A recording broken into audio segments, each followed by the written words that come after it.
రామప్పగుడిగా పిలిచే రుద్రేశ్వర స్వామి ఆలయం తెలంగాణలోని ములుగు జిల్లా పాలంపేట గ్రామంలో ఉంది. ఇది హైదరాబాద్కి 200 కిలోమీటర్లు, వరంగల్కి 70 కిలోమీటర్ల దూరంలో ఉంటుంది. రుద్రేశ్వరుడు అనే పేరుతో శివుడు ఇక్కడ పూజలందుకుంటున్నాడు. ఈ గుడి శిల్ప సంపద విశిష్టమైనదే. దీంతో ఈ ఆలయాన్ని తాజాగా ప్రపంచ వారసత్వ కట్టడాల జాబితాలో చేర్చింది యునెస్కో. కాకతీయులు క్రీస్తు శకం 1123 నుండి 1323 మధ్య తెలుగు రాష్ట్రాల్లో సింహభాగాన్ని పాలించారు. 1213లో ఈ గుడి నిర్మాణ ప్రారంభమైంది.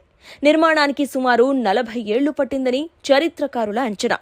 కాకతీయ చక్రవర్తి గణపతి దేవుడి కాలంలో ఆయన సేనాని రేచర్ల రుద్రుడు ఈ గుడి కట్టించినట్టు శాసనాలు చెబుతున్నాయి. రేచర్ల రుద్రుడినే రుద్రసేనాని, రుద్రదేవుడని, రుద్రరెడ్డి అని రాశారు.